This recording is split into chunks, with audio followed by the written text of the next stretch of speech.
Dysfunctional Patient Safety Guardrails injure the patient. See this appointment record and the corresponding details and instructions at the second largest medical and cancer treatment center in the U.S. There is no information as to what the trip to the lab is about. Only the doctor knows, not the patient, not the hospital's internal audit and risk control departments, and not the Office of Professional Medical Conduct. Worse yet, the lab attendant couldn't have cross-checked the final treatment instructions against what is supposedly agreed to and planned for many days or even weeks in advance. The practice gives rise to accidents and is permissive of bad behavior. And bad behavior it was. The patient had a telemedicine visit with the doctor and RN at 1:20 p.m. on Friday, March 25, 2022, and he was instructed to come in for blood work on Tuesday, March 29, 2022. One business day later. But 6 hours after the visit on Friday night at 7:34 p.m., the RN wrote on the portal, "Here is some information about hormone therapy and Daguerreolex. I'll give you a call on Monday to review this information." Website links. On Monday, March 28, 2022, the day before his trip for blood work, the RN posted again, "I tried calling you. I'll be out of the office on Wednesday. The chemo nurses will discuss the injections with you instead." But she never placed a call to the patient's phone, and she would never go on to mention her portal messages. It turns out that the RN was just creating cover for herself with a message trail that could be interpreted as, the patient was fully informed about and had agreed to hormone therapy and Daguerreolex, as if she was aware the patient was on a journey to hell. Now, there are serious problems with the deceptive portal entries. They reveal that hormone therapy had not been discussed at all with the patient, therefore he couldn't have agreed to the doctor's therapy, nor could he have prepared for side effect mitigation. The doctor deprived him of a treatment option and the means used in preventing or at least lessening the severity of the injuries that hormone therapy is known to cause. But while the RN was creating her message trail, what was the doctor up to?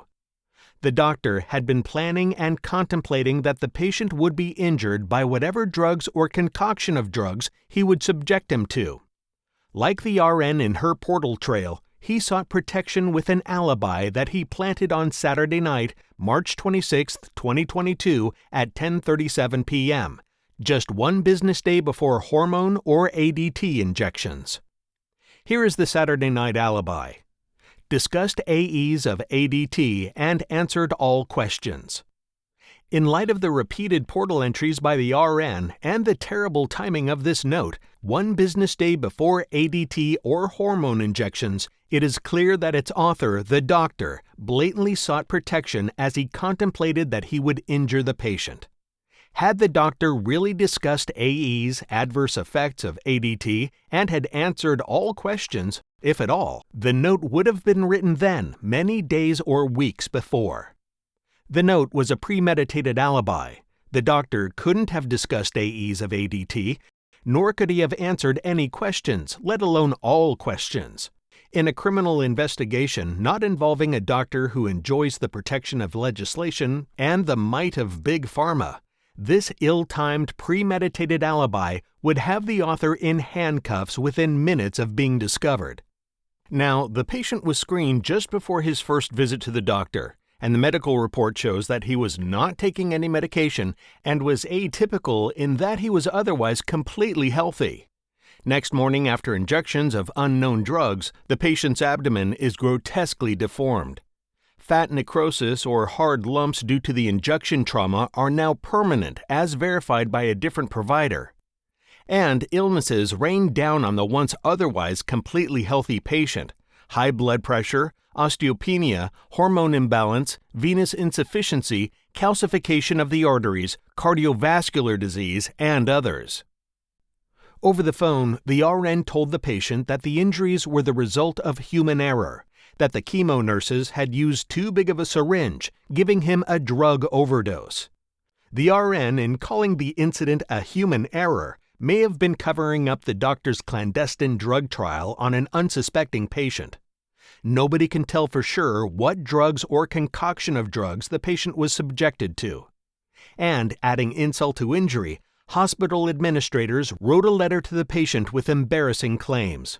For example, what initially appeared as a reminder to self on January 28, 2022, when starting ADT will wreck CA plus D, is translated into, the side effects of this treatment were first reviewed on January 28, 2022, specifically the importance and recommendation of calcium and vitamin D supplementation. Notice that the doctor wrote will rec or will recommend, not recommended. The reminder reveals that the doctor had decided on a treatment on his own.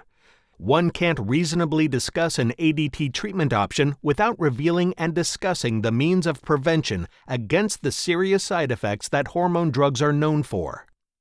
It happens that the apparent reminder to self from January 28, 2022 would be morphed by the doctor into a statement of record on the same Saturday night that he planted the alibi, discussed AEs of ADT, and answered all questions. But wait. Hospital administrators and its leaders are not any less arrogant and blatant than the doctor. In the letter to the patient, it is also said that the drug Digarelix that was injected into his abdomen on March 29, 2022 comes pre-mixed and is not mixed on site. But according to the manufacturer of the drug, Digarelix comes as a powder that must be reconstituted with sterile water prior to its injection. One indefensible and embarrassing claim after another, and a clear sign that administrators and leaders at Memorial Sloan Kettering are used to getting away with this kind of atrocity. Needless to say, the controls at Memorial Sloan Kettering don't lend themselves to audit and examination, and as such, they are permissive of bad behavior by doctors with financial interests in pharmaceutical companies. The patient was used as a test subject and resource for profit. What can be said of the hospital's internal audits, and that of the state's entity of control, and the Office of Professional Medical Conduct? Visit forthecancerpatient.org. Patient readiness from a customer perspective.